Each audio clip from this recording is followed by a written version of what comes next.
Hello, friends. Thank you for joining us for another episode of Fort Worth of Roots. This episode of the podcast is brought to you by GW District. 110 Black-owned businesses have their merchandise listed here. Find them at shopgwdistrict.com or go to the App Store.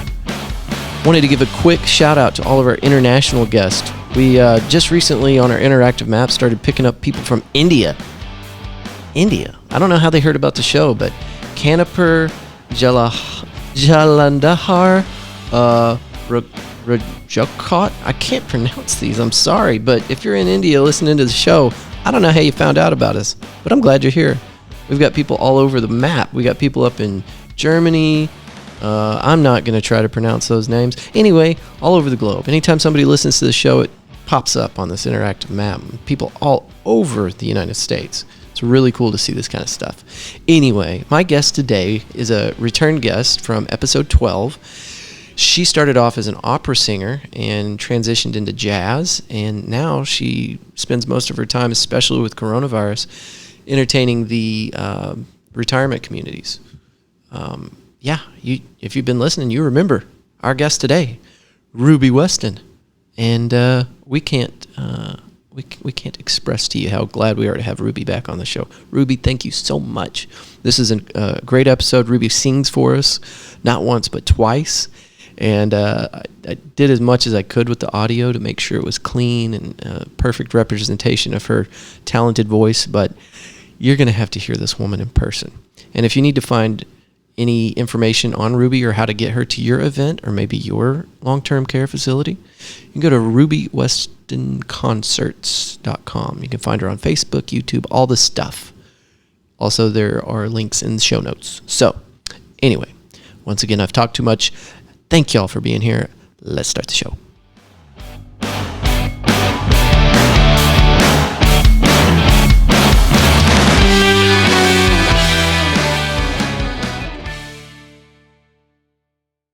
You know what I mean? So I'm hearing you, but I'm not hearing you. Yeah. I'm like, oh, he's nice. Okay. Yeah. And so now to hear you after all of that, okay, I believe you now. Well, I tell people, I'm like, listen, if your episode wasn't performing well, and not that even matters, but I wouldn't go out of my way to say something if it wasn't doing well. You know, I would just be like, let's not talk about it.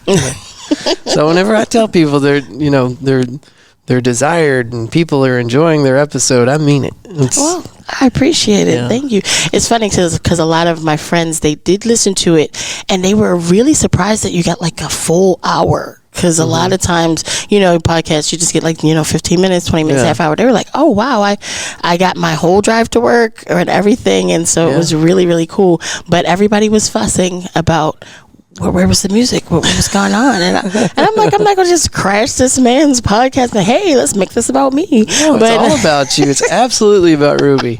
And actually, that day I kind of cut it short because I had stacked my interviews too close together. So I was running everybody out of the room like, I got to get you out of here. Oh, okay. and that was terrible. And then actually the place that we were recording was it was Grand Central Station. Was going on. Yeah, I remember that. So it was just one thing after another. And I actually felt like we got robbed of a great opportunity. So I'm glad that we got to do it again. Oh, yeah. This was when you contacted me. I was like, oh, he wants to be back? Okay. Yeah. Well, okay. Either he's bored or not. That's good. No, for sure. And aside from it being a episode that performed well, I told you I felt like we had a great connection. We did. It's cool. It's fun hanging out with people that you really jive with, and we just kind of, I don't know, the conversation just flowed well. So it did. It was fun. I mean, and it's weird, especially for me as an adult. It's not kindergarten, so you're just not like, oh, am I going to make any friends? So when you meet a person as an adult and you're like, wow, I think I made a friend. You feel a little silly, but you're just like, you know what? No, he's a friend. He's cool. It's a good feeling. I like that. Yeah, I know what you mean, especially having moved down to Austin to take that job. I don't know anybody. And I'm like, I need some friends down here. So, but just like me and you met, I've been interviewing people down there, and I met several really cool people. And this last interview I did with Andrew and Jana Green. They're psychotherapists. They've got a practice that they opened up back in like September. It's basically brand new. Cool. But they're just awesome people. So we're going to have breakfast soon and probably go to the gun range. And that's good. We're friends now. And even though you're far away, you'd be surprised, and I've learned this as I've gotten older, people are willing to travel for you. Yeah. They'll come to see you because I think they're going through the same things. Oh, yeah. So it's like, you know what? I'll drive an hour to see a familiar face. Absolutely. Yeah. You know, some catch a plane even, you know. Yeah. So, yeah, if you're ever having a dinner party, I'll come. All right. Yeah.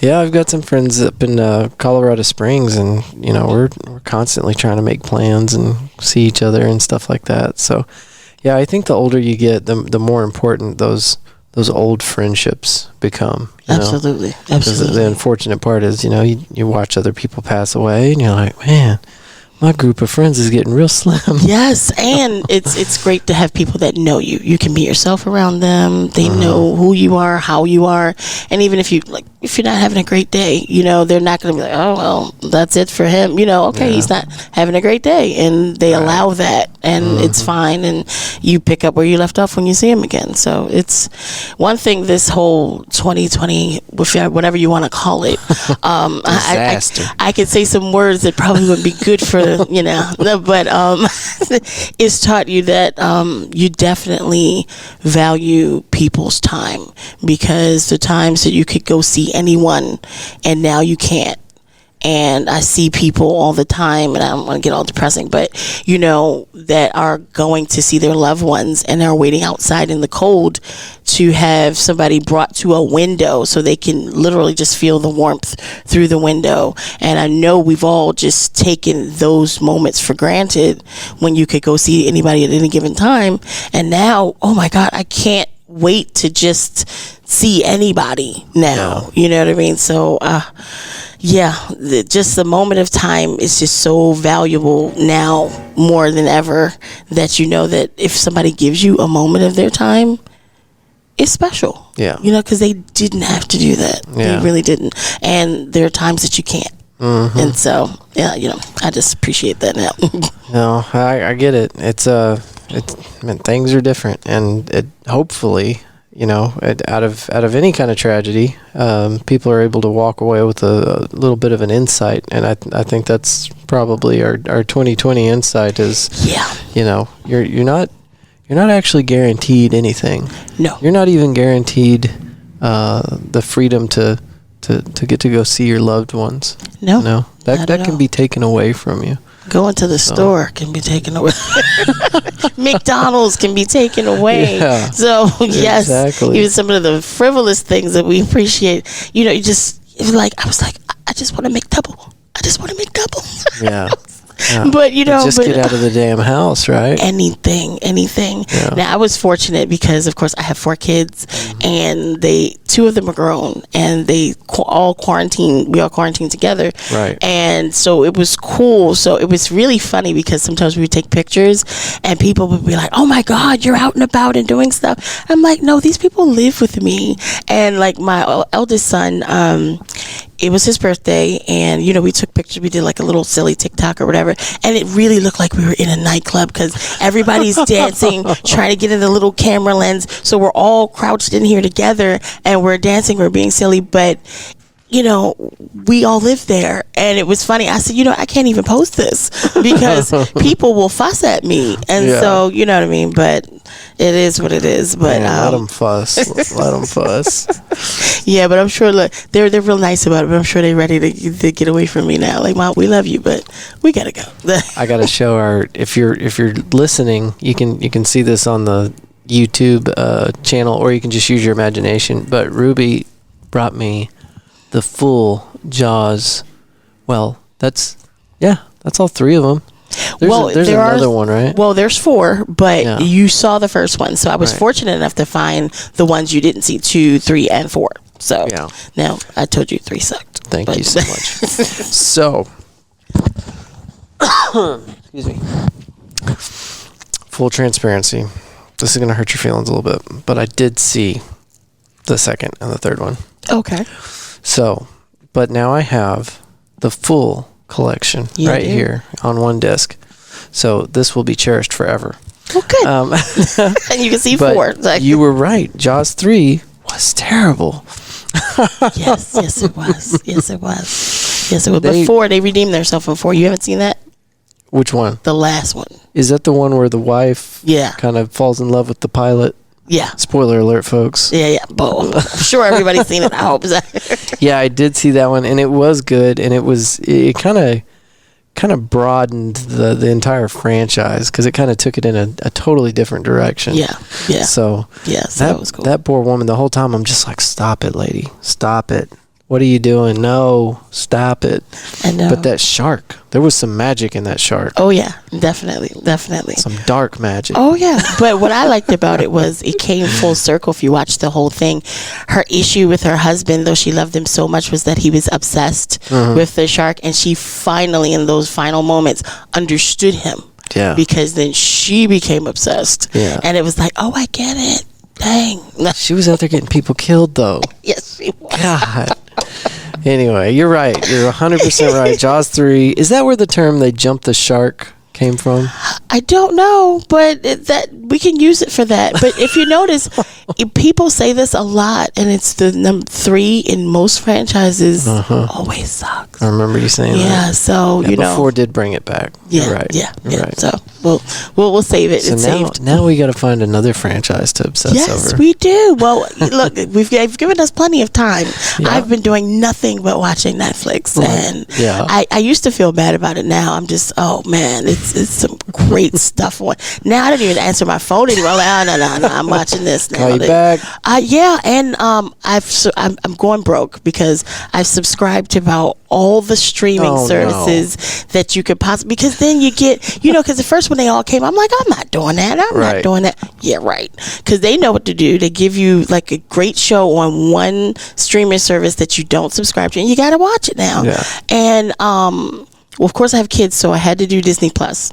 You had no choice. Of course, and I'm a huge Star Wars fan, and The Mandalorian is amazing. That's all I keep hearing. You gotta see it. And see, I'm still on the side of the fence. I've got my foot down. I have drawn a line. I am not getting any more streaming services, and that's the only reason I haven't seen The Mandalorian. Well, look, Disney's gonna be mad at me. Get it? Watch The Mandalorian and get rid of it. Well, that's the move. That's the move. So what you do, you got your streaming services, you burn one up, and then you get rid of it for a little while and go get another one. Yeah, right? And then get the free trial, and you just watch it in your free trial, which you'll be, if you have the time, you will like it so much, because I finished that series. It was 2 seasons in like a week. I did, and I'm obsessed with it now. It's awesome. But the reason why I bring it up is because a lot of people, if you are a Star Wars fan, the original 6 movies, of course, the first 3, which were 4, 5, and 6, and then they brought back 1, 2, and 3,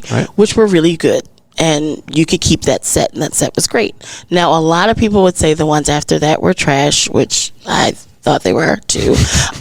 Yeah. And I had stopped. I was like, okay, I'm done with it. I can't do it. Yeah. But then if you watch The Mandalorian, you're like, oh, okay. Back in the game. They're back in the game. If they go that route from now on, they're good. They got me. I'm with that. So we'll see. It's really impressive. Well, I think I don't know. If I had to make my own assumption here, I would think that they were trying to tailor the new Star Wars movies to kind of chase the perceived desires of the new generation, right? Yeah. And try to keep up with the times. Yeah. And they really screwed up. They should have stayed as close as they could to the original format. Yeah. Which they tried to creep back into. You notice they're at like the end. They're trying to tie it back in with what's the one with Kylo Ren and the new girl? I know what you're talking about. So at the end of it, it's like they're back in their old uniforms, and then the old stars were there too, which helped with the nostalgia a little bit. Right. But it was like not so I can't tell you how disappointed I was with Luke Skywalker. They just shit the bed on that one. That was awful. You're expecting like something like Neo from the Matrix. It's Luke Skywalker. It is, right? And he was just such an idiot. Well, and the sad part about it is Mark Hamill is a phenomenal actor. Yeah. They could have used him to do and say so much more. He's so great. And people don't realize this. He's on a lot of other shows and voiceovers with cartoons and things like that. So some of the things that they don't realize now that they love, that's him. And I'm like, why didn't you allow him to be great? We love him. Right. And he's one of the few that we have left of the original franchise. So I'm like, okay, unless you're gonna bring Yoda back, we ain't got nothing left. It's terrible. Yeah. So they gotta bring in some new blood, but they gotta try to stick to that original Star Wars thing, yes, you know? Definitely. Well, hopefully, I don't know, maybe they switch directors, and Jon Favreau directed most of The Mandalorian, and you can definitely tell huge difference in just the directing choices, the artwork, the music is great. I love the fact that they used a lot of older actors that we're familiar with from the 80s. Right. You know, I think Nick Nolte's in there, Carl Weathers, a lot of people that you and I will recognize, and they're like, yes, these people, my people. You know what I mean? So hopefully if they stick with those directors, but of course we know it's a lot more to production than politics, money, and you know, who knows. Well, I've got to thank you, because I feel like you have justified my subscription to Disney Plus now. I don't even have to think about it. I don't have to feel bad about it. Ruby said it was okay, so it's awesome. They're making some good stuff on there. I mean, but that show, if you were going to start out something, definitely worth it. I will say that because I bought it for the kids, and I was on it the entire time, to the point where my kids brought me a Mandalorian mug for Christmas, and it's probably one of my favorite gifts now. So that's what they need to do. They don't even have to go all the way back to the original trilogy now. They just need to figure out why the Mandalorian was such a success, and then now they've got a new blueprint. Just stick with that. Yeah. Or maybe find the two commonalities between the original franchise and the Mandalorian, and there's right there where it comes together. That's I mean, because the storyline, it was simple. It wasn't a whole lot. But what I liked about it, he revisited all the planets that we were familiar with. Okay. Some of the people that were still there in their culture. So you were already, if you watch the original franchise, you're already familiar with how they do things. Now, where in the story does it kind of fall into? Actually, right after, it's like post Return of the Jedi. So we know that Yoda's gone. We know that, I guess it's... The Empire's been defeated. So we think. Right. And so that's the part where you're just like, okay, well, what happened with the rebellion? So, then you go to the outskirts. Kind of like, even now in this world, you say, oh, this law was passed. And then you go to certain states and find out it's not being followed. Oh, they don't know about that law. Right, right. Or they're so far out, nobody's traveling that far to enforce it. And so then you start finding out, oh, the Empire didn't completely die, and the rebels are doing something different, and okay, you know what I mean? So it gets really interesting the way he travels all over the place. And of course, it's so funny is because a lot of people, I've seen a lot of memes, and they're just like, the Mandalorian, he's trying to make it in the gig economy. and that's what he's doing. He's gigging from planet to planet to planet, and it's like, DoorDash bounty hunters. And pretty much I think everybody gets it, because he literally, from planet to planet, he doesn't have a real job.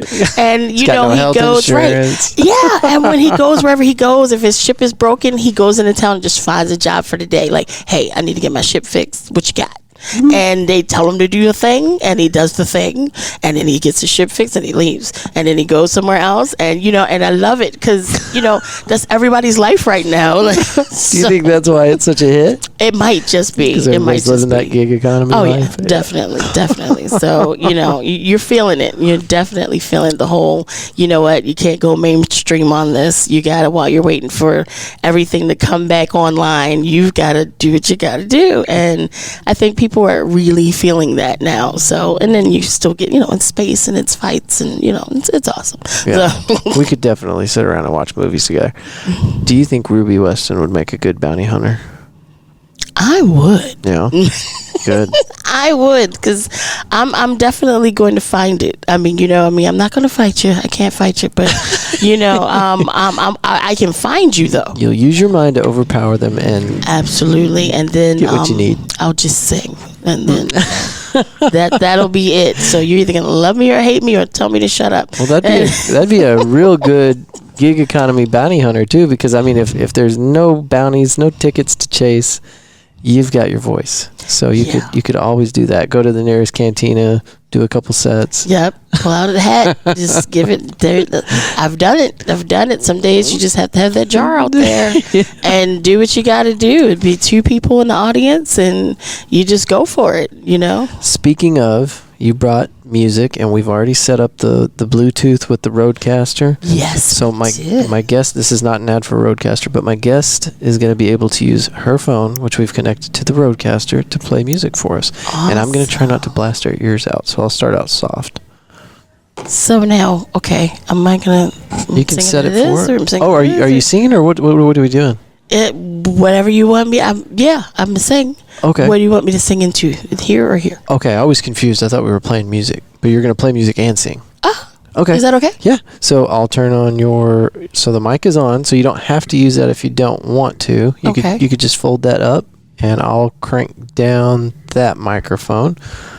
So now you can hear yourself. Hello. But you've got a microphone. Cool. There we go. I'll try to do that, and your music should be good. All right.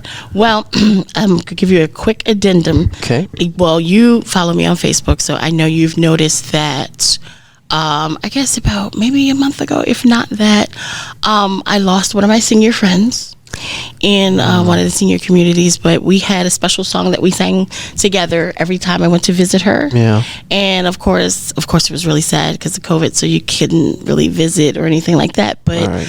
I want to share the song I used to sing for her every time, because she was a dementia patient, so she wouldn't remember a lot, but she would remember that. And everybody just loved it, seeing her remembering and being herself when the song was on. So. Is it okay to tell us her name? Her name is Mickey. Mickey. Yes, All Mickey. Right. So this is for Mickey, and this is when she used to try to bring her memory back when we were there.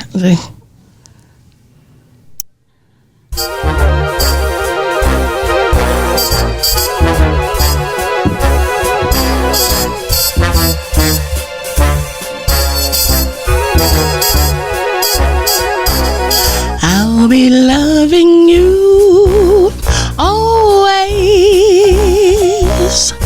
with a love that's true, always. When the things you plan need a helping hand, I will understand. Always, always. Life may not be fair, always. That's when I'll be there, always. Not just for an hour, oh, not just for a day, not just for a year, but always. Usually hate songs with interludes, and I don't dance, but some of the seniors do, so I'm just standing up there looking silly and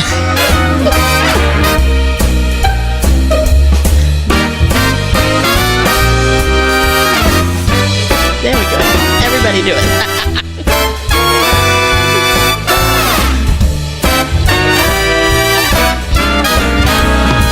Life may not be fair, always. That's when I'll be there, always.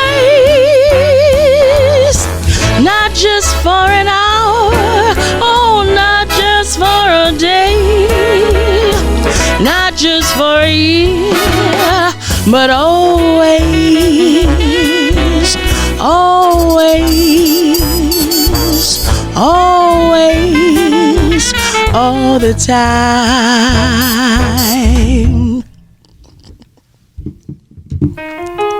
Sorry, on into the next thing. There it is. Just trying to find the right button. It's good. God, I really need more practice with those.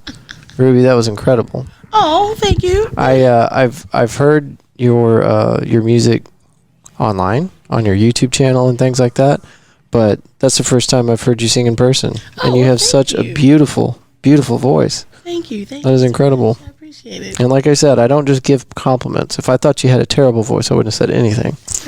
Well, you can tell me I suck. Then I would try harder. No, that's amazing. And you've got such an incredible gift. That's not. I'm here to tell you, I can't sing like that. Oh. And I've heard lots of people try to sing like you just did. We'll broadcast from karaoke, and we'll see. How about that? I didn't realize this. I was talking too much. So okay, yeah. Now the mic's dead and your headset's back on. Oh, cool. I got to get better at this. It's okay. It's coming. It's coming. We got it. Well, I interjected a new thing, the headsets. So yeah. Well, it's a new thing to learn, but I feel like I need a minute to recover from that. That was great. Oh, well, thanks. Appreciate it. Got to get Ruby some more gigs, and we're gonna have to get you some gigs down in Austin now. I will come. You build it, I will come. There's a venue right across the street, and I think just like everywhere else, most of the stuff in Austin has been closed down. All the venues and concerts have been canceled, and things like that. But this venue across the street is always hot. There's parking in the back. It's like overflow parking. It's completely packed. I tried to get tickets to go see Bill Burr. Okay. The stand-up. Yeah. And he had 4 shows, 2 nights. Excuse me, 2 nights, 2 shows apiece. They went on sale Wednesday at like noon. I didn't get online until Wednesday at like 6.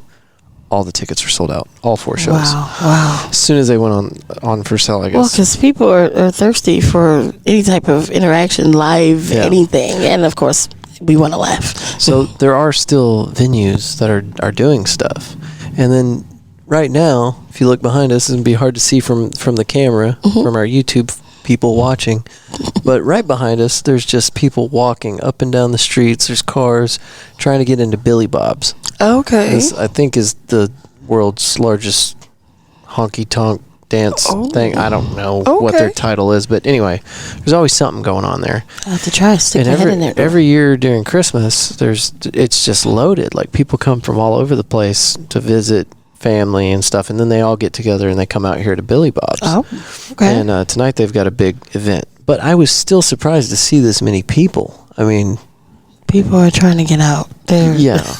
Well, they're trying to get out, so and it's a nice day too. I think regardless of the regulations, people are just kind of like, I'm going out. I'll take the chance. It's just people are overwhelmed. And now the vaccine's out. Yeah, and then some people would say that if this is living, then what is it really? If you're at home. Like at my, I think I mentioned this last time I talked to you. I lost my father in like 2018, but he, he had congestive heart failure and he with high blood pressure and all this stuff. And I was hanging on, but as time went on, he couldn't do the things that he loved. Between the medication, all this stuff, he couldn't drink beer. He couldn't have sex anymore. He was like, I'm ready to go. I mean, there's nothing here. No quality you of can't life. eat food with salt in it. He was he was like, nah. And it was funny. He wasn't like he was ailing or anything. I mean, he was walking around doing what he wanted to do, but it was like the things that I enjoy, I cannot do. So what am I trying to save? You know what I mean? Right. So, I mean, no, he didn't jump off or nothing, but when he left us, I felt relieved for him because he was not enjoying himself. Right. And I think people are right now really need to enjoy themselves because it is just, they're going to scream. Yeah. You know what I mean? Like, I know, was it 4th of July? More people bought fireworks than ever this year. Oh, yes. I mean, normally, I might have a neighbor or two that just, if I were, not only did I get some, everybody got some, everybody around me. And it was so beautiful, though, because you felt the energy. Everybody just wanted to be outside. Yeah. And they were. And everybody had fireworks. And for like a good hour, the sky was just so bright and everything. It was just amazing, the energy. And now you feel it now. When I got here, I saw all these people out here. You would think it was like a ball game or something. Right, something people big. Just, oh my God. But they just want to be outside. And it's just, but you enjoy it, because any other time, you'd be inside playing video games or watching TV, and it's like you value being outside with other people. I was happy to see children over there climbing on the, statues and stuff, because the playgrounds had been closed for a while too. So it's good to see everybody. So hopefully, we'll get the vaccine and stuff, and people will be cool again. And I think we've hit a maximum allowable limit. I don't think that they're going to keep. I don't think they'll be able to keep things shut down anymore, because evidence is kind of right in front of us. Well, it's Texas. I love that about Texas. Texas does what Texas wants to do. Yeah. Because I'm from Maryland, and Maryland, everything's shut down. Everybody's like, no, we can't do it. And it's a lot of people in a small place, especially in Baltimore. Mm-hmm. But, there's an energy in Texas that just will not be denied. And it's like, look, hey, if I get it, I'm gonna deal with it, and that's just what's going to be. And you admire that. Hey, look, I'm a Texan, and we gonna handle it. Yeah. It's beautiful though. I love it here. It's different. I hear people talk about it all the time, and for me, being from here and living here most of my life, it's just kind of baseline normal. But you get people from out of state, and they're like, "You guys are different." Oh yeah. It's When there's something. Hear Texas tough, it's a thing. It's a real thing. But I love it, because it's like, hey, you hungry? You go in the forest and shoot something? I mean, you know what I mean? It's what I love about it is because there's always an option. You're just always an option. I love it because that's who I am as a person. So on the East Coast, it's just like, oh, okay. It's like, how can I say? You can be broke certain places, and everybody's doing bad right now. But it's like certain places where you live, if you're really poor, you're not gonna make it, because just the infrastructure just doesn't allow kind of scavenging and kind of doing, I guess, hunting, or where are you hunting at in Baltimore City? You're not. You know what I mean? And here it's like, oh, okay, the heat's off, well, you better go in the forest to get some wood. But you can. And that's the thing. You can. I remember first moving down here and trying to find my way and different things like that. And, we had a house, and it did not have central heat. And, but we had a fireplace. Right. And we went into the forest, and we got us some wood. And that's what we did. And it was fine. And we weren't the only ones back there. Yeah. And people were getting what they got. And then you found some pecans.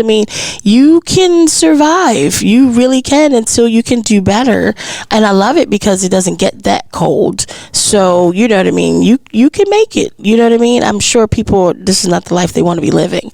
But if they were anywhere else, it would be worse. Yeah. And I'm so happy when I see people like, hey, you know what?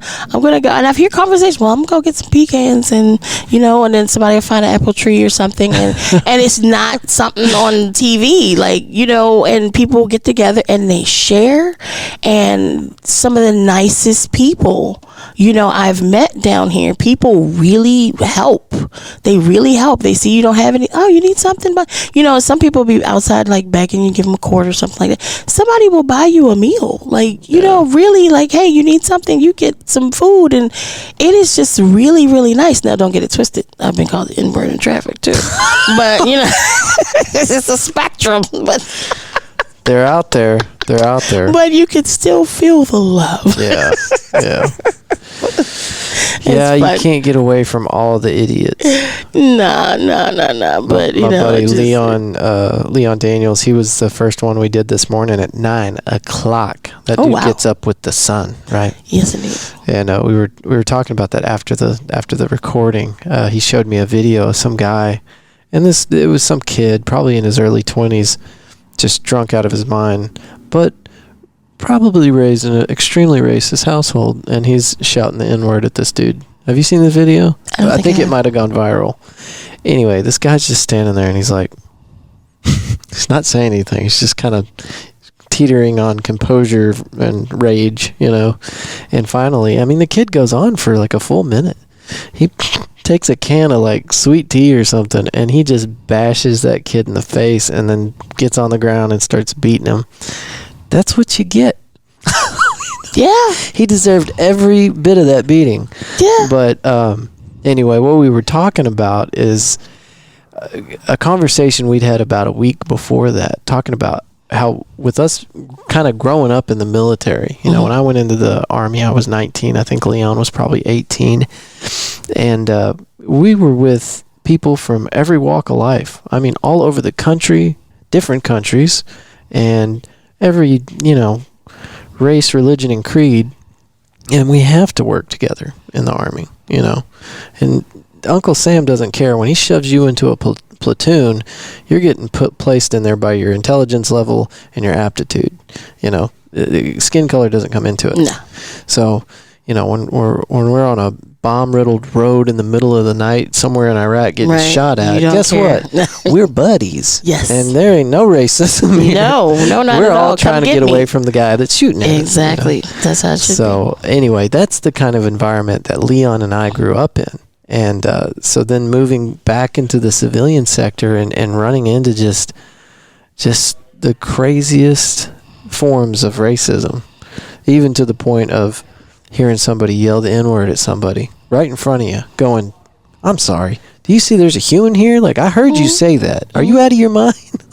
Well, and then but that's the obvious part. It's a lot of it that's not obvious, sure. Even with the, like you said, the words, where some people can be extremely racist and not say that word. So you're sitting across from somebody you assume is not, and they are. Right. Like, I've been to some senior communities where I've had people walk out. The older folks? Yeah. I've been singing, and somebody will get up and say, you know, this is not right. It's not right. She's up there and she's all, you know, and he stormed out and he says, oh no. And, you know, and it happens, and it's fine. It's fine. It was funny because, a friend of mine, I was like, hey, do you have the experience? Because, you know, it's not too many African American performers that, you know, travel around. But, sure. You know, and I talked to one, I said, hey, did you get people walk out sometimes? And he said, look, I'm going to tell you this. He said, you ever seen those old movies like, you know, Martin Luther King, Selma, March on Washington? He was like, this is them. They're the ones. They got old. This is who he's singing to. See those rotten old racists? They got old and they wear diapers now. So it put it in perspective. You know, I'm not upset because now you know, okay, hey, that was an era. Yeah. You know, and that was how they came up. And that's not changing. Yeah. So, you know what? I'm here. And hopefully, if you're here to listen to me and enjoy, we can enjoy each other's presence. And sometimes you change your heart or two. Because I will say, I've met people who have never, ever come in contact with an African American person. Like, really? Yes. Still to this day? To this day, I'm like the first black person they've Where seen. were you? Different parts of Texas, way far back, and you know, and like they're East just like, Texas? yeah. Okay.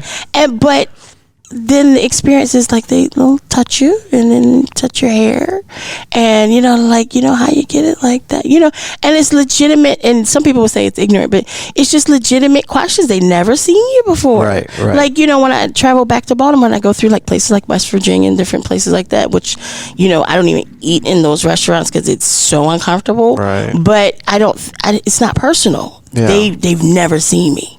They really have never seen me. So it's like, oh, hi, you know what I mean? Like, are you angry? How you know what I mean? How am I supposed to be reacting right now? Yeah, exactly. So, you know, I take the uncomfortableness out of it. I was like, I'll take that to go. It's just, you know what I mean? But it is what it is. But you know what I mean? It's just, now when you think about it, you just have bigger things to worry about. So I'm like, okay, you know, appreciate you. And keep it moving. That's the kind of thing that, like, me and Leon were talking about. Like, we just haven't ever encountered stuff like that, where it's just like, wow, oh, okay, here's what people are talking about when they say there's still a problem, you know? Yeah. And that is just so, like, I'm amazed by this story that you're running into people that have never seen an African American before. No. That's so wild. Not in the flesh. And then then the experiences they have had has been on television. Right.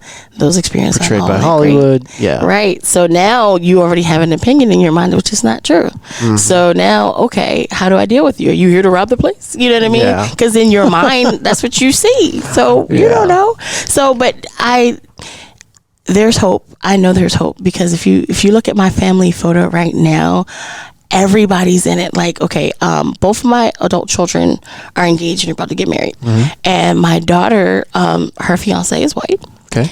And my son's fiance is Mexican. Okay. And we're just, it's just one beautiful rainbow in there. Yeah. And, we just enjoy ourselves everywhere we go. We get some stares. But it's just so wonderful, and the outlook that, of course, that their extended family has, which is totally accepted them both in. And them at my house. Everybody has free reign, and we're just good. And, it's beautiful. And, of course, with COVID, we couldn't really interact so much for Christmas, but we FaceTimed everybody, and it's just, it's a beautiful thing. So there's a lot of love, I will say, in the future generations. They don't see it that way. Yeah. People are people. I mean, I don't know if you follow hip hop. Come on, one of the greatest rappers alive is white. Come on. I mean, Eminem. You think so? I mean, he definitely had his day. I mean, I heard some of his recent stuff, and I was like, man. Because we're comparing him with him. Yeah, that's right. That's right. We have to remember that we're doing that. We're still comparing him with the younger version of himself. He'll never be better than he was. Right, but it's still him.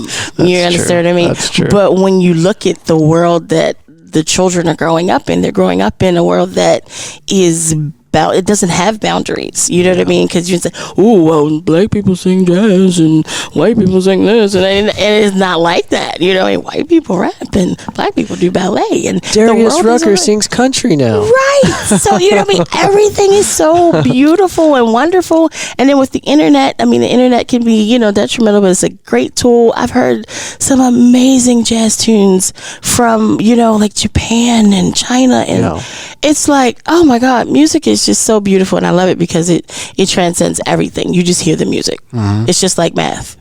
Math is math. It's not like math. It's a universal. Yeah. And then when we use it, and we need to use those as the tools that we communicate. And when we see people as, hey, oh, you know what? That was a beautiful contribution. Just like the sunrise. Hey, you know what? It doesn't matter what you look like, what you do, who you love. I like what you did there, and I'm going to tell you. I got to tell on myself, because I have to tell somebody about this mistruth that I had. I've listened to Huey Lewis in the news my entire life. Mm-hmm. I grew up Back to the Future, loving the music and that, right? And so I guess the other day I had that song stuck in my head, and I'm like, Huey Lewis in the news, and I pulled it up, and there was a white guy, and I'm like, oh, that's not it, and I kept going, and they're all white. I'm like, well, maybe this is like a remake. And I clicked on it, and it was the song, and I'm like, man, I always thought Huey Lewis was black.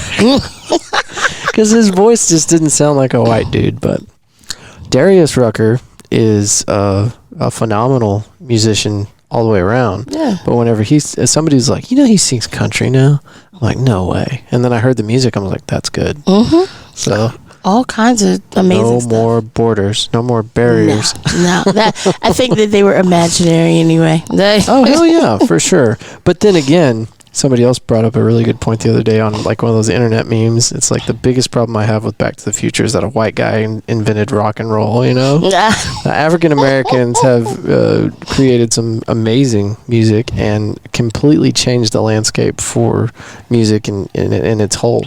So, credit where credit's due, but I'm okay with the lines blurring now. But we can't say Michael J. Fox invented rock and roll.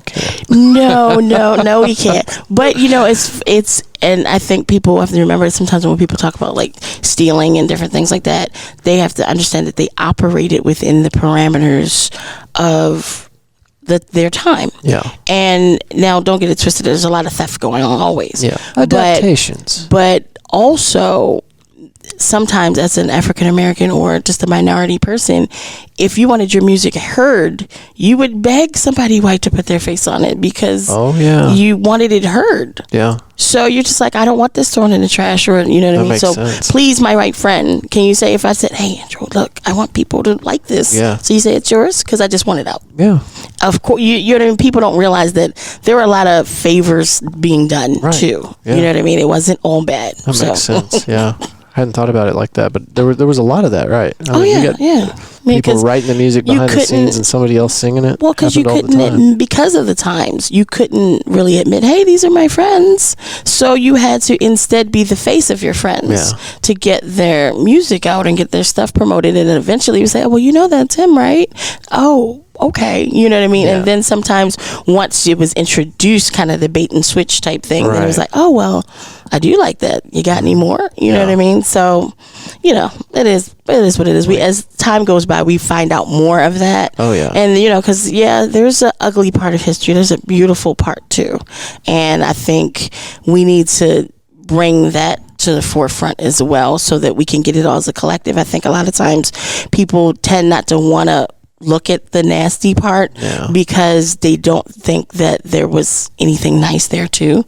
And there was a lot of beautiful things that took place. And if we look at it as a whole, then we can kind of figure out what happened so we don't do it again. Yeah. And, you know, just keep it moving. I think a lot of people assume people are mad and they're not. We just, we want it over. Yeah. You know, just we want it over. You know, you've got the logical people, like you said, we're trying to champion the no one's mad, let's just get around this kind of thing. You've got those people, and then you've got some people that are trying to help people write their next book, you know. True. Trying to keep the racism ball rolling so that they can get their next bestseller out.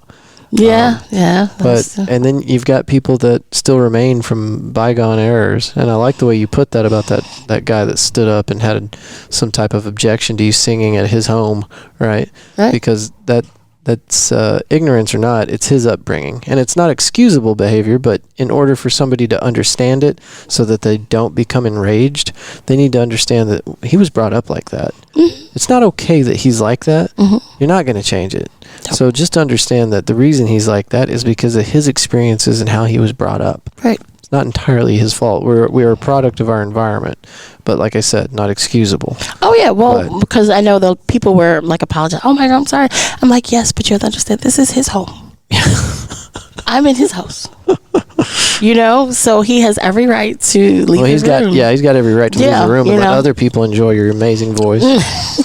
Yes. I would have had to contain myself because I know my knee-jerk reaction would have been being very upset with that man.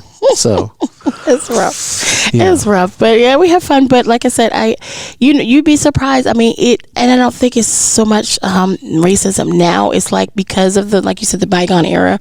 I do have trouble getting booked certain places because people aren't sure of the reaction to certain places. Like one place I went to, and I think it was out in Carrollton, and the lady said, I have to admit, you're the first African-American person I've booked here, and it's because I was unsure of how people were going to react. She said, but you're so good. I hoped that they would just enjoy the music and not see yeah. You know what I mean? But she was right. And you could tell that they weren't used to it. Yeah. But they enjoyed it. They enjoyed it. It was fine. There were no issues or altercations. But I run into that quite a bit where people are really kind of a little squeamish about it because they're like, hey, I don't want to upset anyone. Yeah. And so, you know, as time goes on, you know, they'll try it. But, you know, it's interesting still. Some places where, you know, I've been some where I've visited other friends performing as well. And they're like, oh, who are you here to see? You know, okay, you know, like making sure I had a ticket and all my papers were correct and everything. Yeah, all my papers. Oh yeah, it's funny, and it was really funny because, of course, I'm close to the performers that were performing at the time, and so, you know, like there's these three white men and they're up here singing, and you know, and they're very attractive guys, so all the, you know, senior ladies in the front row are just swooning over them, and they're just, I mean, you know, they're just really, you know, and one of them is, I'm not gonna mention his name because he might be mad, but he's Australian and he's very attractive, but he's also kind of like, he he wears a tuxedo to work every day. Okay. And he's like a dead ringer for like a cross between James Bond and Frank Sinatra. So you can imagine how these ladies are feeling. And it's like a trio of 3 guys up here and they're performing. And I wanted to see their performance. We're friends. And it was so funny. So he gets out here and he's singing his, signature piece that makes them all just go gaga. And it was funny because, everybody's, I'm the only brown person in the audience. It's so funny. So he's like, hey, am I gonna make you blush? He says, are you blushing? He walks right over to me. He said, are you blushing? And I said, I'm doing it now, can't you tell? And everybody loosened up at that point. Nice. And they're like, oh, okay, it's okay, you can talk. And then after that, the lady that was sitting next to me, and you could tell she was apprehensive because it was kind of a packed show, and she kind of like moved over a little bit. And I mean, like I said, she don't know me, and after he came over and told his little joke, oh my God, and she's got her arm around me and we're singing, they sang Sweet Caroline, we got our arms raised, and we had an amazing time. She took a selfie with me, and it was great. You know what I mean? But that was her first experience and she had a hell of a time. You know what I mean? Great time. But like I said, sometimes you just it has to be in your face a little bit for you to actually have to deal with. And then you realize, you know what? I like that. That was okay. And it's okay if you don't. Yeah. You know what I mean? That's what people don't realize too. It's okay if you don't. Hey, I don't like your face. I don't like, it's okay. I don't like your face. Yeah. Oh man, that's heavy. I just, yeah, it's just a subject that's been coming up a lot with me and LJ talking about it. But he's the guy that sponsors the show through GW District. I don't know. Oh yeah, I've heard. Yeah. So GW District is a black-only marketplace for black-owned businesses, and he's got 110 businesses nationwide that are putting their products out there. But the reason I bring it up now is they just started doing services. Oh. So I'm going to holler at LJ tonight and make sure he's got your contact information. Okay. And because they do services, so you have a service that should be on this directory. And thank you. I appreciate it. So I think that would be a good plus for Ruby. Get your name out there a little more. Need my name out there and now warn them. Because you don't even need disclosure. I'm black. I don't need. You don't need a resume with a voice like that. Just sing. Not anymore. When I sang opera, you need one. But now it's better. No. But I hope people invite me to come. I enjoy it so much. I know one lady came to me and she said, "Well, you belong on Broadway, and I'm gonna see to it that you get there." And I said, "Oh no, don't do that. And I said, "It's because I've been there." All the different opera places, and I've enjoyed it, and it was wonderful. A very grandiose lifestyle that you have to portray almost every hour of the day, which it got exhausting for me. Yeah. But I've never experienced the level of appreciation like I do in the senior community. Yeah. I will do this till I die. I love them, and when they walk up to you and they say that they enjoyed you, they, like you were saying, they mean it. They're not going to just lie to you because they trust me. Certain songs, they tell you that they don't. I know this one man, he is sharp as a tack. He told me, he said, well, look, song number 3, you need a new background. That wasn't exciting at all. But song number 4, I really enjoyed. Song number 5, it was really, really good. That comes in a different language. You should try it. And he ran down my entire program to me after the program and just told me what he wanted, what he didn't want. And next time you come, I want you to sing this song, which I better get to work on because I'm supposed to be there later on this month. But they just enjoy it so much, and they appreciate you coming, and they know what they're talking about. They're connoisseurs. They've been all over and everything, and they've heard everyone, and they really thank you so much.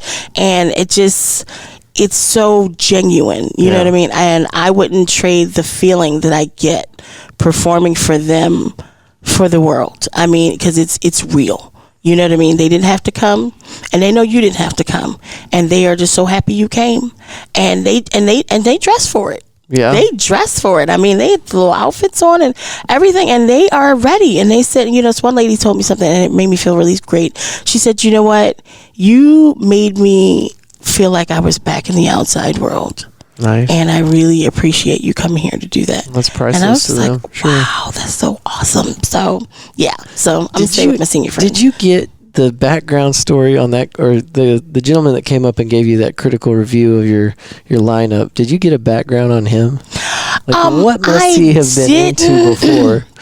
I didn't, but it was one of the more upscale senior homes, and everybody in there's a doctor or a musician or something. And it was funny because they wanted me to do a classical piece at one point in time. They said, "Hey, you should sing something classical. We know you sing opera." Yeah. And my big excuse all the time, I said, well, opera is an acoustic performance, so I wouldn't feel right doing it with the track or mics or anything, so I would need a pianist with me. And they said, oh, so-and-so is a pianist, he can do it. And I'm, damn it. you know what I mean? So I can't use that as an excuse, but that room is full of people like that. Yeah. So trust me, he's probably an old instructor at a conservatory or something. So now, you got to make sure you know what you're doing and what you're talking about when you go there. But he was just so, he was critical, but it was like in a real helpful way. Like, hey, look, I love that song, but you need a new background. That was boring.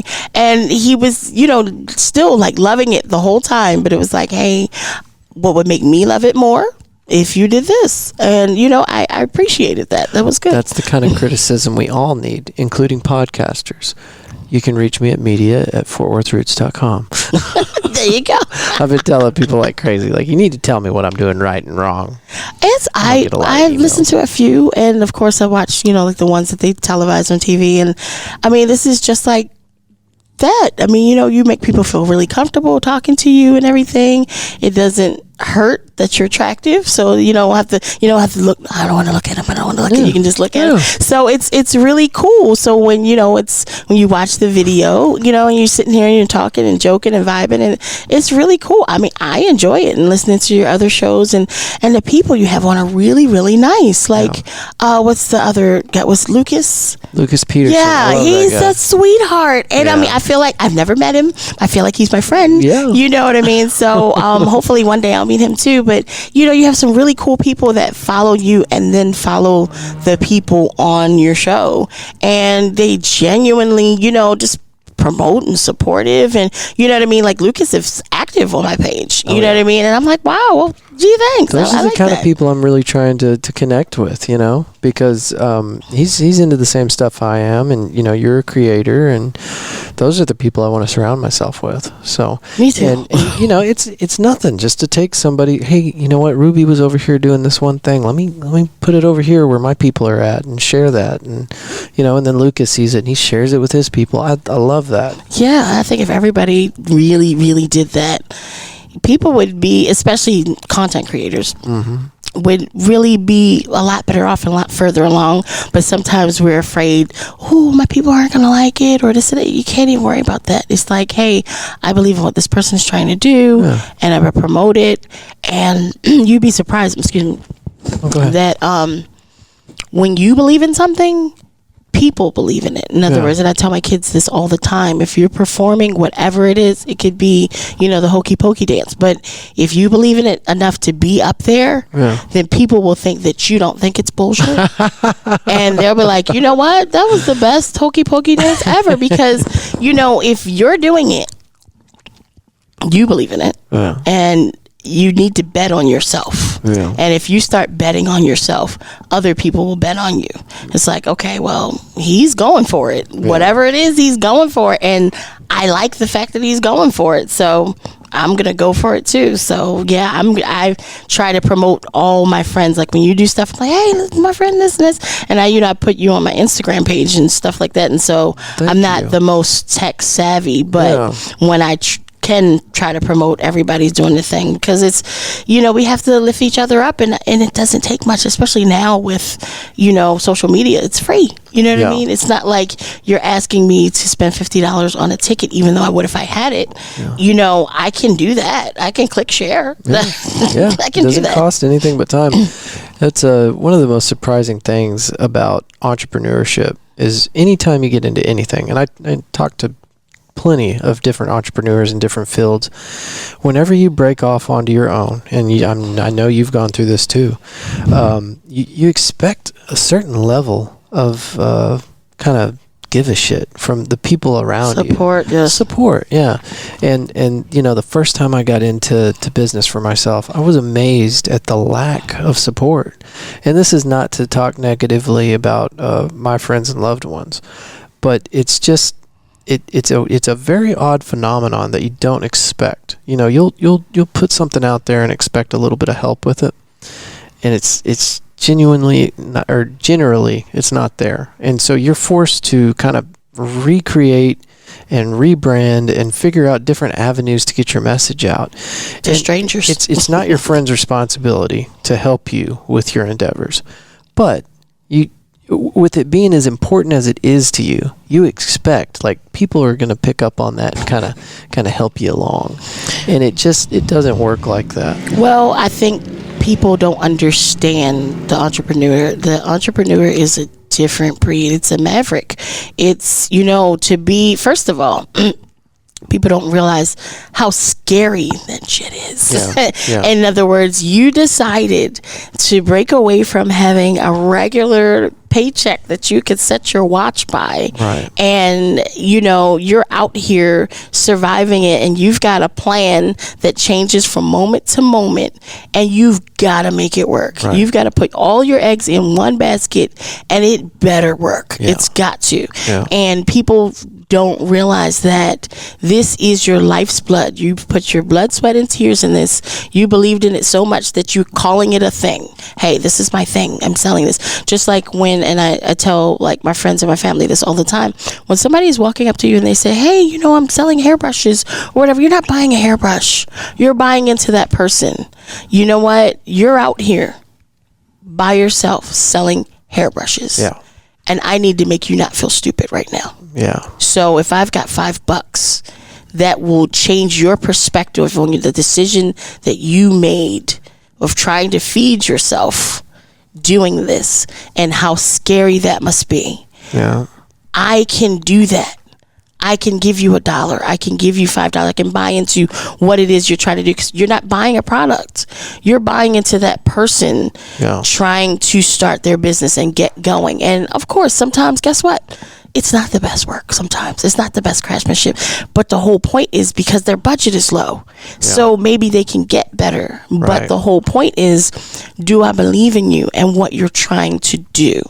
So if you're trying to sell me something and I've got it, or let's just say I don't have it, because I've told people, like, people try to sell their CDs, like, oh, it's $10, and you know what? It needs to be $10. Yeah. Because I know what you spent on studio time and practice time and the beats that you had to pay for. Mm-hmm. It needs to be in $10 for you to break even, and you probably didn't pay your rent this month. Oh, by the way, they got rent. Yeah. Right.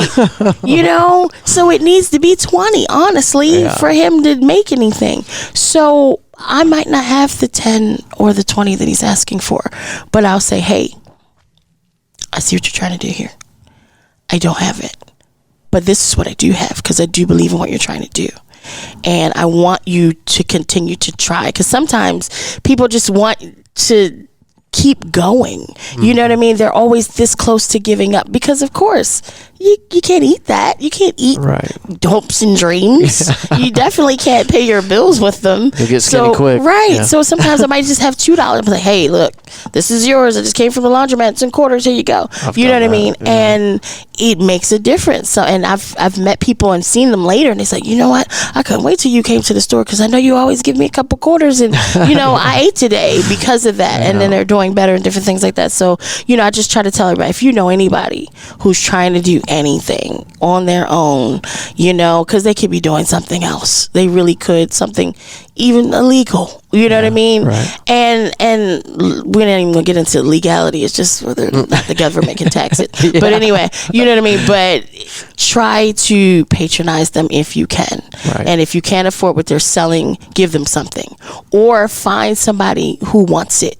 You know what I mean? Find some, hey, look, I don't have it, but my friend so-and-so, I'll give them your number or something. Try to help them. We need people like that to continue to create and do what they do.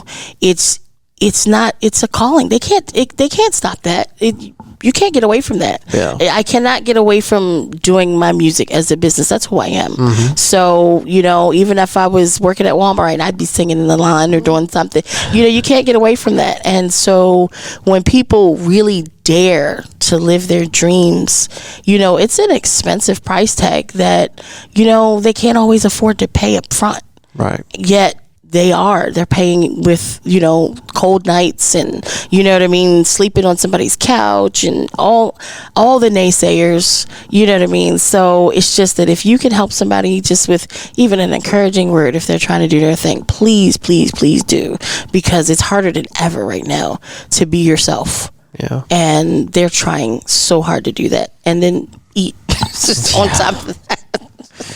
Eating the next episode.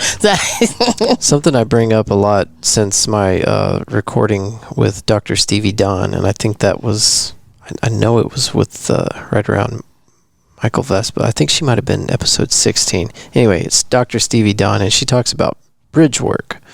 To anybody that's an aspiring musician or creator, or maybe you are an entrepreneur in the making, you get your idea and you start working on that idea. But a lot of entrepreneurs, and kind of including myself, jump off into the entrepreneur landscape before they have a good bridge built.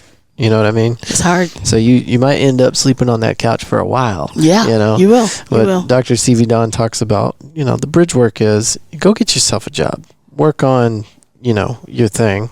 And, of course, this is not for you that I'm talking about, but whenever we're doing these podcasts, we're talking to a broad audience, and somebody that's looking to you as a role model might think, well, I'm going to do what Ruby says, and I'm just going to jump out there and get after it, and I'll sleep on couches. But it's okay to do just a little bit of bridge work. Right? Oh yes, yeah. and also don't see. And if anybody asks me, I will tell them quickly.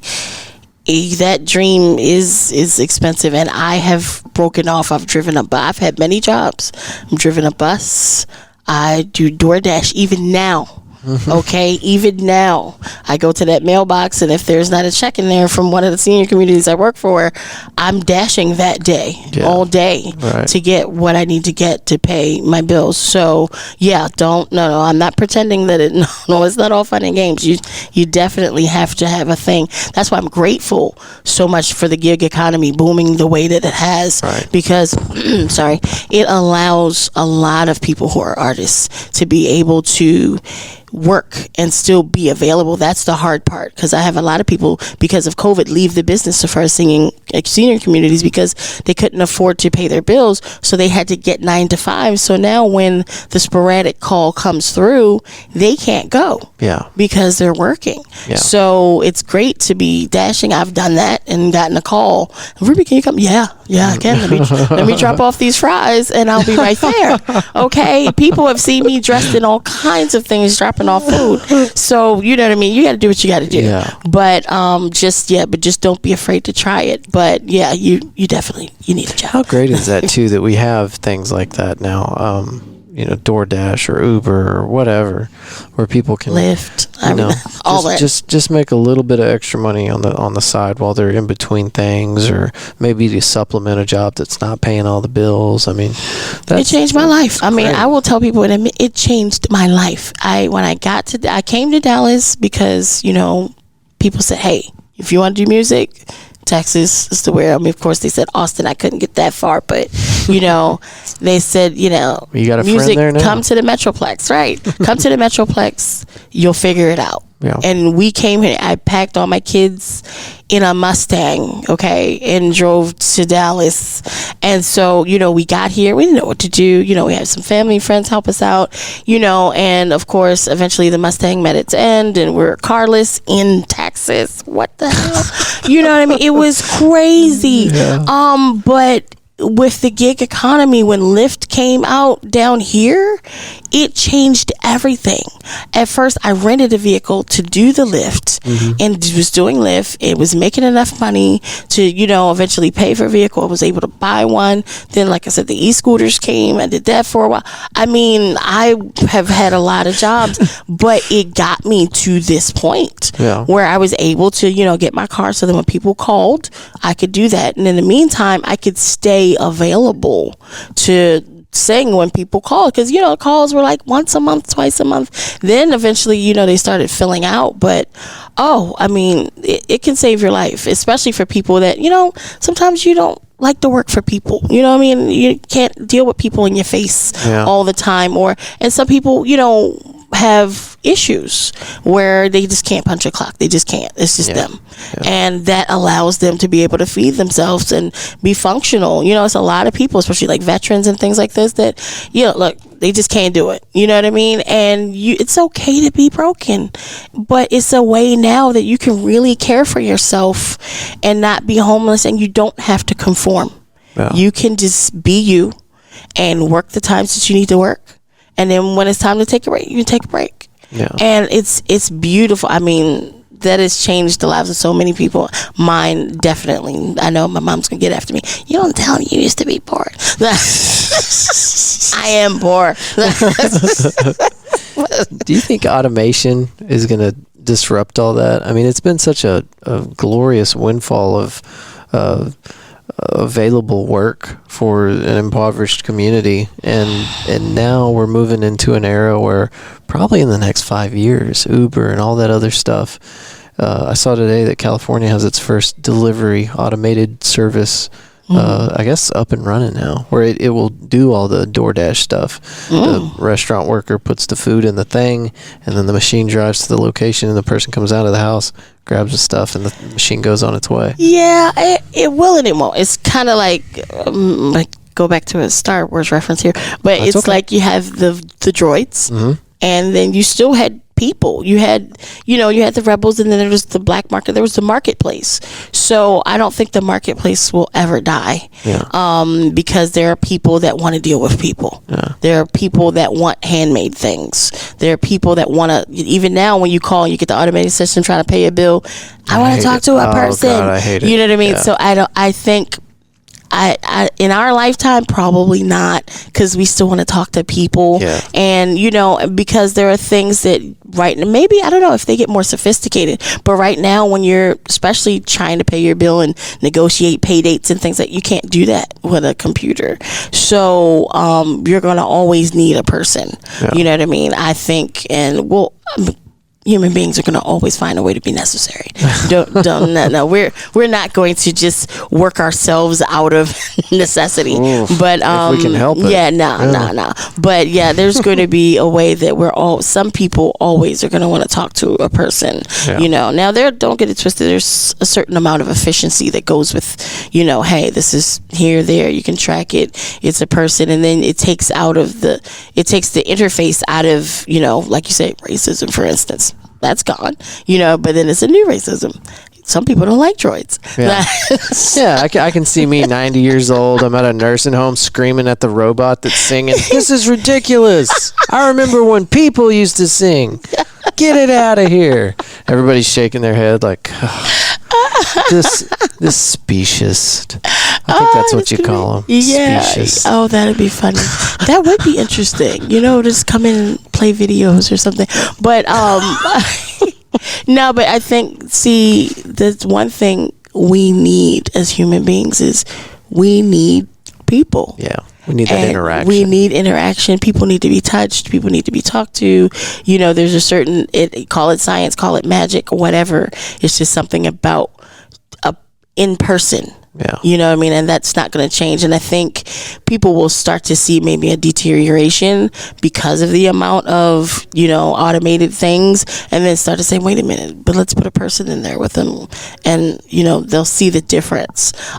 So, we're going to see a dip for a moment, but me personally, I'm gonna make sure that I stay involved with people as much as possible. Not to mention, I don't like things that malfunction, and things malfunction, and sometimes when they malfunction in a big way. So I wouldn't want them to malfunction like around my stuff, like my food, or so I'd be upset. So you think humans are gonna kind of go out of style and then come back like bell bottoms? Yeah, okay. I do. Okay. I mean, it's going to be, kind of like a new world for a while. You'll be like, oh, yeah, we needed that. And then it's going to be like, you know how you try a new thing and then you realize you should have asked yourself, should I have done that? And so that's going to be one of the things that we tried that we probably shouldn't have done because we need the thing. But you have to learn that lesson first. You know, sometimes something seemed like a dumb idea, but let's do it. And then you realize that was dumb. I knew it was dumb when I tried it, but should have gone with my instincts. Yeah. But no, it's gonna come back, but we're gonna have to see it for what it is, because you know, we have this insatiable need of just doing stuff because we can. And so, you know, after a while we'll realize, you know what, let's not let's not do that. So, but we'll see but I'm gonna try to keep, you know, as many human beings going as I possibly can. If a robot knocks up and says, "Oh, selling candy for a fundraiser," I'm gonna scream. Get out of here, you stinking robot. Well, I would be remiss if I didn't ask you if you would like to sing another song for us. Oh, okay, sure. I would put you on the spot here. Were you just ready for one song today? Oh, you know, you gotta always be ready, honestly. So no, that's fine. I mean, I enjoyed the first one so much. Okay. It just seems wrong for me not to have asked. Not a problem. Let's see if I can find. I'll try to do better on the board here this time. Oh, it is what it is. Okay, I have something.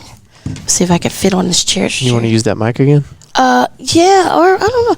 Let's try this one and see what the people look. They can leave it in the comments which one they like better. Okay. Y'all heard what it sounds like with the regular dynamic microphone. Now you get to see what the dynamic headset microphone. Now you probably hear all my little cracks and slivers in here. Excuse me. Alrighty, here we go. We ready? We're ready. Let's see what we got here. Maybe I'm not ready. Am I ready? Here we go. Goodbye. No use leading with our chins.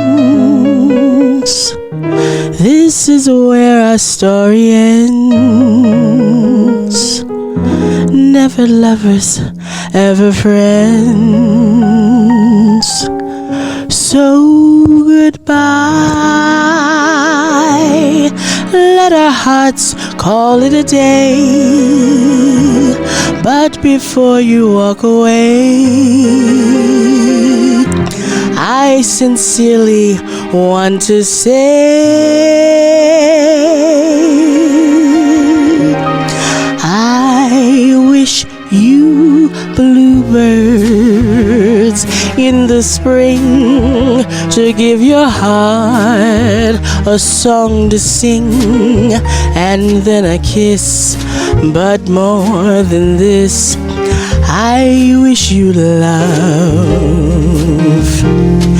And in July, a lemonade to cool you in a leafy glade. I wish you health, but more than wealth, I wish you love. My breaking heart, and I agree that you and I could never be. So with my best, my very best, I set you free. I wish you shelter from the storm, a cozy fire to keep you warm. But most of all, when snowflakes fall, I wish you love. Is that interlude again? Ruby Weston, everybody. Thank you. Where is that? Oh, you can keep going. I just chimed in because there was an interlude. Let's do it.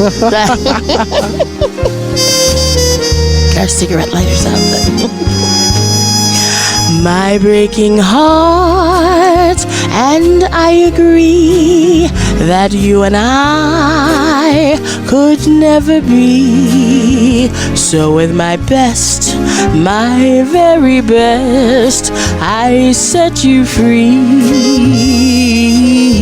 I wish you shelter shelter from the storm, a cozy fire to keep you warm. But most of all, when snowflakes fall, I wish you love.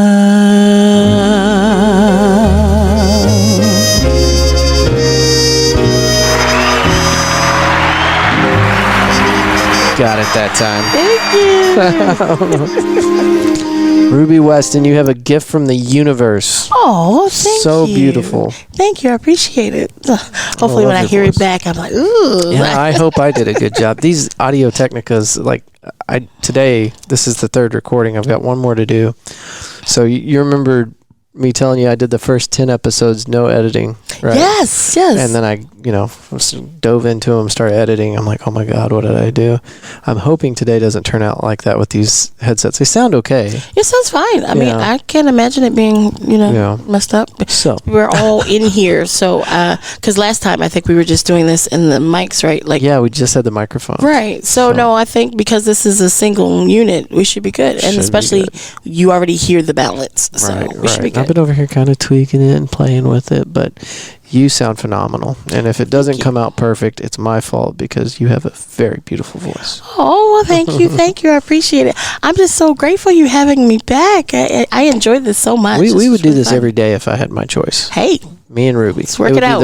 It would cease to be the Fort Worth Roots Show, and it'd be the Andrew and Ruby, or the Ruby and Andrew. Nah. Yeah, I'd put your name first. But yeah, we should get together and like every so often we'll just talk about stuff. Yeah. That'd be our music. I'll try to movie put reviews. some stuff together in Dallas. That way you're not having to drive all the way out here. I know it's I enjoy it. I do not mind it. Hopefully one day maybe I'll do a concert and you can broadcast from there. That would be cool. Man, that'd be sweet. It'd be cool. So we'll do some fun stuff. Yeah, so. I'd love to do that.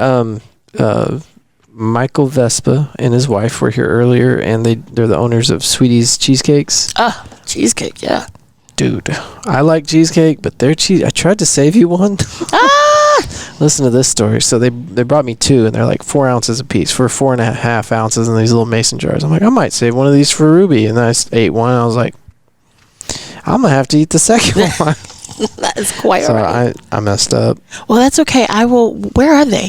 Well, now they're inside me. Not the people, not the cheesecake. Well, they are not inside me. They are you can find them at Summer Moon Coffee Houses, and those are located kind of all over the place. Okay. And then SweetiesCheesecakes.com. You'd want to go there and check out all their locations because they're trying to pick up different ones all over the place. And there's a new hotel. I think it's called True.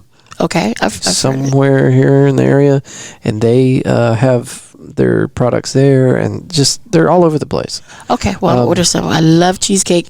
Rodney is crazy about cheesecake, so I would definitely have to reward him with a slice. They've even got a place down in Buda, Texas, which is just outside of Austin, and I can't remember the name of the place. They just told me about it, but they also have their cheesecakes there. But this is not just cheesecake. This is incredible. And I told him, I was like, whenever you decide to scale this and go national, you'll be able to put your price point at whatever you want because it's that good.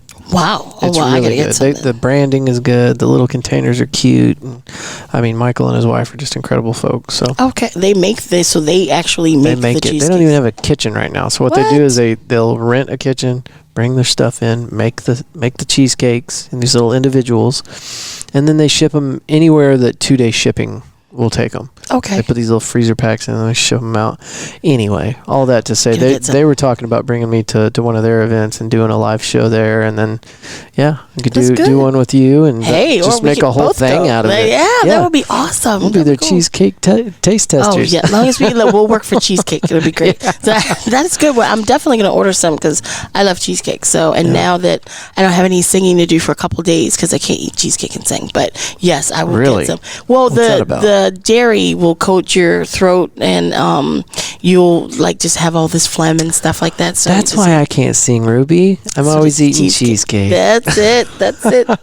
Afterwards, then I treat myself to the cheesecake. So I'm gonna find me something where me and Rodney are gonna go splurge right now. My other kids are like, "What?" So when they hear this, like he gets to travel with me. We eat everywhere. We go to Next time we're going to have to eat. bring Rodney on with us. Yeah, he's so bashful. Oh, that's okay. I can handle that. Yeah, well, we would love to because he's really trying to get up and running with his, photography. He does all my videos, and needless to say, his software is expensive, but it's worth it because I try to trust him with big projects and things like that. And like I said, with people and entrepreneurs, if you can trust them with something, they will try so hard for you. I mean, it's not because he's my son. He knows that I've trusted him with something because I care about what he's trying to do, and he does his best, and he's been doing a phenomenal job. So, and look, this is a shameless plug for me, but if you do go to YouTube, Ruby Weston Concerts on YouTube, you will see some of the amazing videos that he's done. Like, we've done some live ones, but the ones that we do in the studio with green screen and different things like that, he has done some phenomenal things with editing and pictures, and he's amazing. He really is. He's only 14, and he does an amazing job. Well, and he obviously enjoys it. I mean, last time I saw him, he had his bag, and he was working with this camera stuff, and today again he's over there working on some stuff, so he's got a passion for it.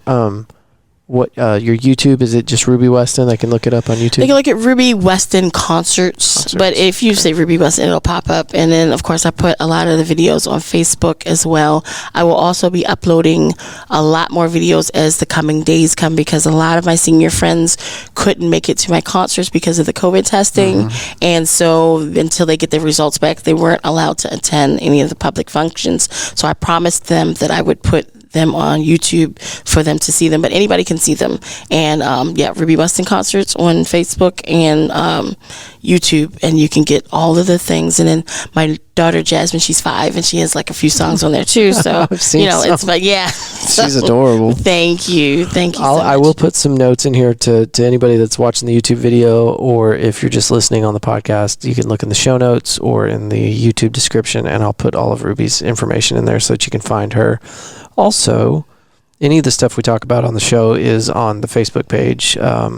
So Fort Worth Roots Facebook page, you can go there. You're going to see Ruby Weston, all of our other guests, and whatever they've been up to. I tell everybody, and I'll tell you too, send me stuff directly, because I might miss it. Like if you post something, I might miss it. So if you'll send it to me directly or tag me or something, I'll put it on my social media. Just make sure it's shareable. Sometimes that comes up. Oh, no. So, no. Yeah, well, I want to support you. I want to support everybody that comes on the show, just to kind of help pay it forward, because you guys are helping me by coming on the show and singing with your beautiful voice. Thank you. And Michael bringing me his cheesecakes. And yes, she's just saying that word, just cheesecakes. It just makes everything better. I really do think I made myself sick eating those 2 things earlier. Really? I was like, Ruby's going to get here. I need a nap. Cheesecakes. Well, everybody eat 1.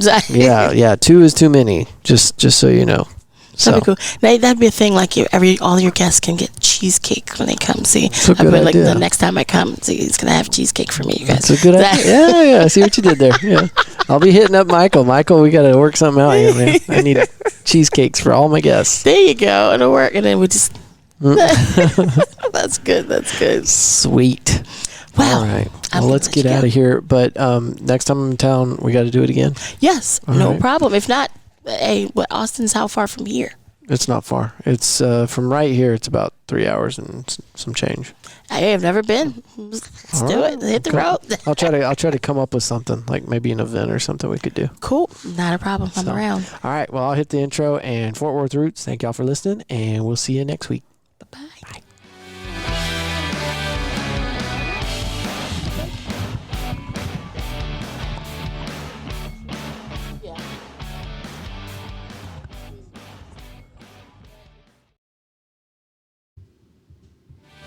Another big thank you to Ruby Weston for coming back on the show. And thank y'all for listening. This is the 3rd episode of a 4-part series we did down in the stockyards. And these people just dropped what they were doing and came out to see me. It was a last-minute trip that I made down to Fort Worth for Christmas. And so it was like a no-notice call-out to all of our previous guests that I could get a hold of that had time to do an episode. So thank y'all. Thank you everybody that participated in that, including you, Ruby. Thank you. Ruby Weston's first episode 12, is Fort Worth Roots' most played episode People love Ruby Weston. And it's not just her podcasting skills. This woman's incredible. And you might have a need for her services at some point. She will sing anywhere you'll let her. So if you have an event, or if you know somebody at a long-term care facility that needs entertainment for their senior community, go to rubywestonconcerts.com. You can also find her on Instagram, Facebook, YouTube, Ruby Weston Concerts. I already give a big shout out to our international listeners. I love looking at this interactive map. It's the coolest thing ever. I don't know how they're finding us, but we've got listeners in Germany and India and all over the place, little bitty pockets all over the world. But wherever you are listening to this show, thank you. And I truly appreciate it. Every single time you listen to one of these episodes, it shows up on the analytics. We do have a YouTube channel. If you ever want to see what's going on rather than just hear it on your favorite podcast platform, you can find us, Fort Worth Roots, on YouTube. We're on all the things, Fort Worth Roots. I actually came up with a name that nobody thought of yet. I know. It's because it doesn't make any sense. That's why nobody has that name. But I don't care. Thanks for listening to the show. I don't have anything else to say to you right now, but I will be back next week. Thank you for listening. Hope you're having a wonderful week. I'm currently iced in to my apartment in Austin, Texas. It's ridiculous outside. Everything is closed, and I'm going a little out of my mind. So I'm probably just going to work on podcast stuff all day. That's the move, right? Yeah. But at noon, it's time to drink alcohol. Maybe not. Maybe that's not the move. Maybe I should just do some sit-ups. My phone just went off, and my taquitos are ready. Today's going to be awesome. See you next week. Bye.